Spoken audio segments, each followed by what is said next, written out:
ডাবের পুডিং, আমের পুডিং, ডিমের পুডিং তো সবাই মোটামুটি খেয়েছেন, কিন্তু আপনারা কি কেউ ড্রাগন ফলের পুডিং খেয়েছেন?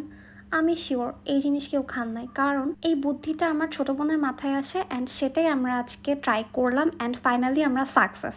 চলেন কীভাবে বানাই সেটা আমি আপনাদেরকে এখন দেখাই। এই জন্য প্রথমে আমাদের লাগবে 2টা এরকম ড্রাগন ফল। ফলগুলোকে ভালো মতো পানিতে ধুয়ে তারপর এভাবে মাছ বরাবর কেটে তারপর আবার কাটবো, কেটে তারপর এভাবে ছোট ছোট স্লাইস করতে হবে। আপনারা একটু খেয়াল করে দেখেন যে আমি কিভাবে কাটছি, তাহলে হয়তো বুঝতে ইজি হবে। এরপর একটা ব্লেন্ডারে নিয়ে এখানে প্রথমে অল্প একটু পানি দিব, এরপরে 1 মিনিট ব্লেন্ড করার পরে আবার অল্প একটু পানি দিলে এটা রেডি হয়ে যাবে। এরপরে চুলায় একটা পাতিলে এটা মিক্সটা ঢেলে তারপর এখানে 2 চা চামচ আগার আগা পাউডার দিয়ে সাথে সাথে নেড়ে দিব।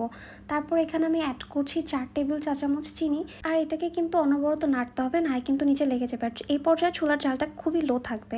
তারপরে গরম গরম একটা বাটিতে ভাবে ঢেলে নিব। গরম গরম না ঢালতে পারলে এটা কিন্তু জমে যাবে। তারপর একটা পাত্রে অল্প একটু দুধের মধ্যে 2 চা চামচ আগার আগার পাউডার দিয়ে এটাকে ভালো মতো নেড়ে নিব, কারণ গরম দুধের মধ্যে দিয়ে দিলে এটা কিন্তু জমাট বেঁধে যাবে।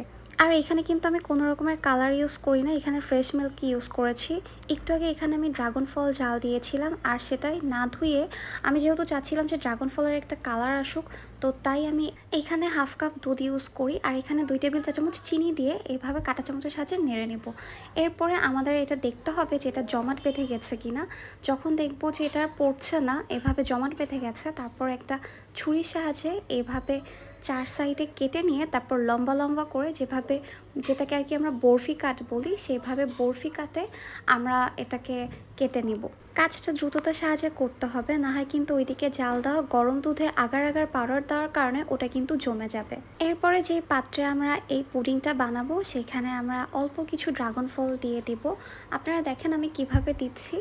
তারপরে এটাকে একটু চামচের সাহায্যে সাইড দিয়ে ছড়িয়ে নিব। আমি এখানে আসলে ছুরি ইউজ করছিলাম।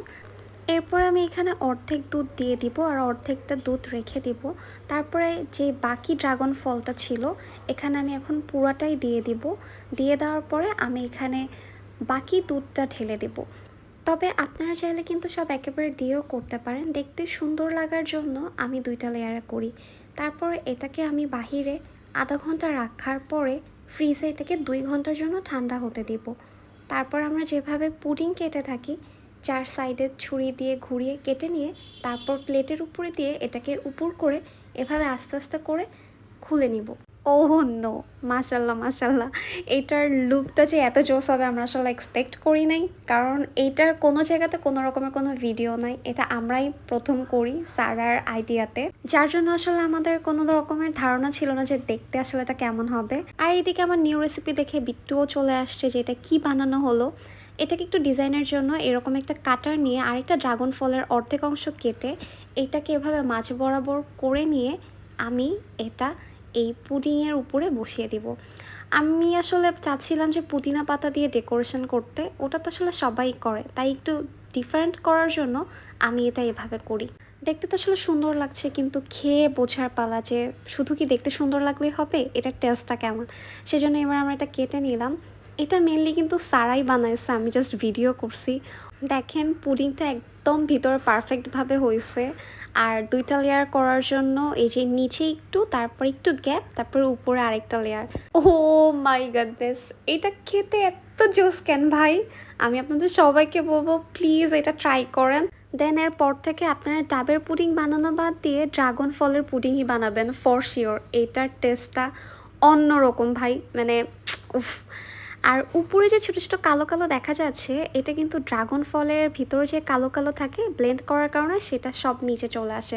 আর আমাদের এই নিউ রেসিপিটা কেমন লাগলো অবশ্যই জানাবেন, আর প্লিজ প্লিজ প্লিজ সবাই এটা একটু বেশি বেশি করে শেয়ার করবেন। Thanks for watching.